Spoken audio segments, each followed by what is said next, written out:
What is up, YouTube? It's your boy Zed, back at it again with another video, and today we are actually going to respond to a comment. Excuse some of the stuff in the back. I am moving in less than 24 hours, so I wanted to make sure I started to get pre-packing because I'm going to make a couple trips back and forth, but I am moving in less than 24 hours, so that's why some stuff is actually back there right now, but we're going to excuse that. Matter of fact, let me move over and cover that up a little bit. But yeah.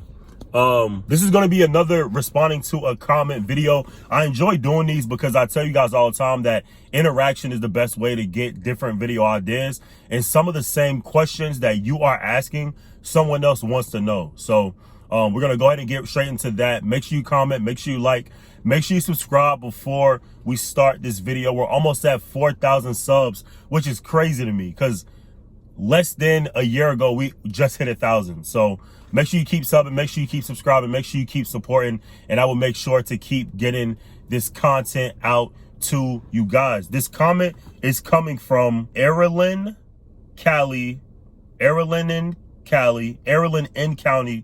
1127. So shout out to you for commenting, shout out to you for supporting the channel. I appreciate it. She asked, can you share how to start a 3 to 11 p.m. shift, like about the fast and organized steps, or maybe a routine that is more helpful to make work well done? Thank you. Am I reading that right? It's a great comment. I feel like I get exactly what she's trying to say. I really appreciate if you can help share your experience. So basically, how to start a shift from 3 p.m. to 11 p.m. Off of what I've already gathered from working in healthcare, this is not a hospital shift. This is going to be a nursing home or facility shift.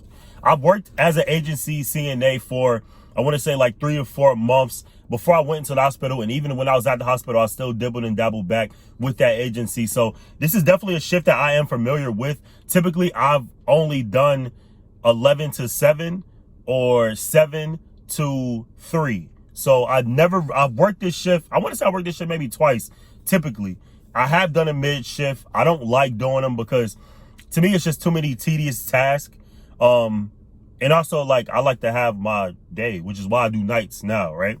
But this is going to be a facility shift. Some hospitals may offer this, but then it will not be the norm. So off rip, I'm telling you guys, this will be a facility or a long-term care or SNF facility shift.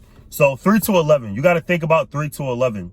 Off the top of my head, the way to make this organized is this is going to be a shift where you have to feed the patient, I want to say twice. They will get their lunch, whether they have a late lunch, a snack, and maybe even dinner. It will be dinner because it will fall between that 6 and 7 o'clock, which is typically when a lot of facilities give dinner anyway.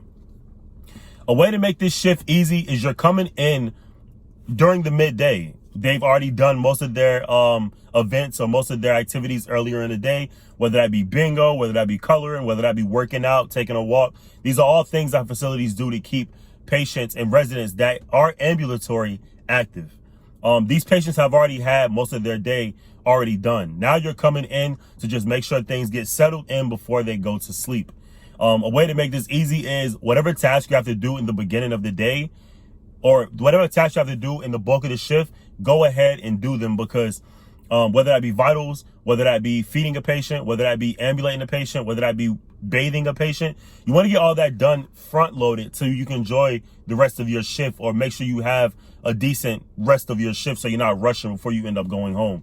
A lot of times in facilities, patients like to lay down because this is your geriatric, age group. They want to go to sleep early. They don't want to be up all night. They don't want to be up running around. They don't want to be, they want to shower, chill, watch their little show, watch their little movie, and go to bed. That's typically the experience that I've had while working this 3 to 11 shift. It's not night, because at night you come in at 7 in the hospital and they're already asleep, or at night you come in at 11 and they're already asleep. Your job is just to make sure they stay clean, make sure they stay dry, make sure they are, chilling before the morning shift comes in, making sure everybody stays good. You know what I mean? And in the daytime, you're getting most of your, daily activities done. feeding the patient so the mid shift can come in if you're working at a facility, or night shift could come in if you're working at a hospital. Your question exactly, I want to answer it exactly. So I feel like I hit a point already, but organized steps. My best advice for any shift is to front load everything. If you can, and it's not too hectic, front load everything, because you don't want to be the one rushing before shift change. I don't like the rush before shift change. I like to have a calm and paced out shift. If I have to do vitals in the beginning, I have to do vitals 3 times, which is typically 8, 12, and 4. I like to get the vitals out of the way, but say I got to give a CHG bath, give an EKG, help a patient up to walk the hall, and make sure that, certain condom caps or Foley's and stuff is cleaned and emptied and stuff like that. These are all tasks that I like to do in the beginning of the shift, so I'm not rushing at the end of the shift.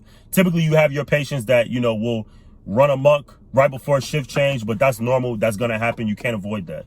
But you want to make sure you front load all of your activities. Ask the nurse for help. Ask the nurse exactly what you need to do before shift change in the beginning of the shift, so you can kind of pace your own self out. In the long-term care facility is typically just baths. Making sure a patient stays clean. If a patient wants to get up and walk around, you help them with that. But typically, that's all they want to do is just sit and watch TV. From my experience, they're not the younger crowd. They're the older crowd who wants to just lay down and sleep.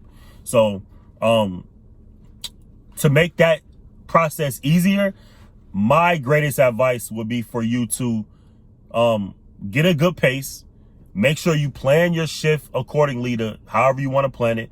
If you have a rambunctious patient, save them for last. Get all the easy ones done out the way, because you will be spending most of the time with the patients who either want to talk a lot, which is common, which is nothing wrong with that. But sometimes if you have a busy shift, you can't sit and really talk most of the time, right? But you want to make sure you knock out the tedious task, especially in the beginning of the shift. And feeding is going to be its own thing, because everybody has to sit up, everybody has to eat. If they are, you don't always have to feed every single patient.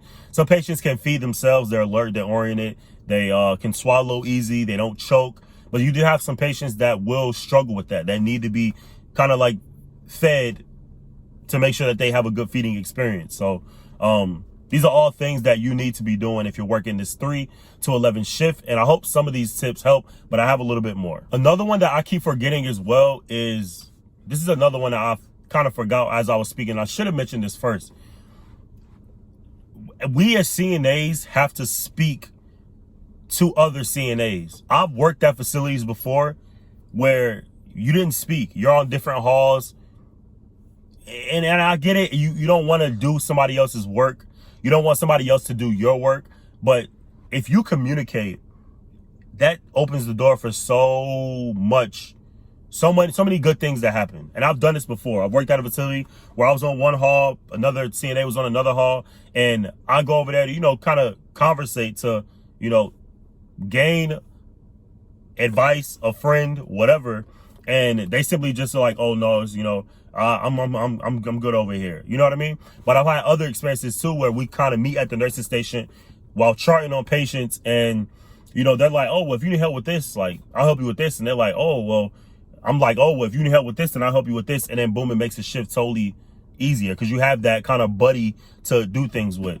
So I've worked on shifts where I've grabbed the friend or grabbed the CNA I was working with, and we did tasks for my patients and tasks for their patients. It makes your shift way easier. And I feel like nurses do that a lot, but we as CNAs don't do that a lot, because we often like, oh, I don't want to do somebody else's work. The work is already, in some people's eyes, demeaning and degrading anyway. Changing a patient, bathing a patient. These are all tasks that what I've seen is a lot of people don't really want to do, or take a long time to do. A lot of people don't want to do in general. So as a CNA, that's our job, to come in and do a lot of the tasks that nurses don't have the time to do, or, don't have the support to do, or the staff to do. So we come in and we do the task, we knock everything out, but speak to your other CNAs on the floor.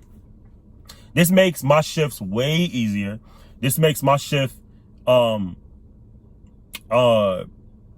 lot quicker, in my opinion. I bathe the patient by myself, it takes 20 minutes. I bathe the patient with somebody else, it takes 10, maybe even 8 You know what I mean? Because I'm hitting one side, they're hitting the other side. You bathe the patient, you get the patient back straight, you lay them down, let them watch TV and whatever. And it's a simple, quick task. Same thing with ambulating the patient. If a patient is heavy and there are 2 assists, go grab another CNA. We don't speak to CNAs enough. But I feel like I'm going off task or off tangent, off on a tangent. I feel like I'm going off task or off on a tangent. So I'm going to leave this video at that. Those are my tips for a 3 to 11 shift. Just make sure you plan out your shift correctly and try to front load your task. This is a busy shift. It's a mid shift. It's not 7 to 7. It's not 7P to 7A. It's not 7P. It's not 7A to 7P. It's not 11 to 7. This is your mid shift. It's a busy shift. A lot will be going on. Doctors might be coming in to check on patients. If you have a doctor at your facility, or a doctor at your hospital, which you will if you work in a hospital. The nurses are typically just doing all their tasks, and you have to feed the patient, ambulate the patient. It's a busy shift, but my mouth is dry.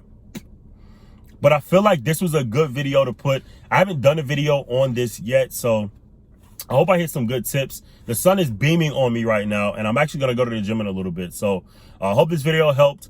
Stay tuned for more. Shout out to you for commenting. I appreciate it. And I will see you guys on the next video. All right. Peace.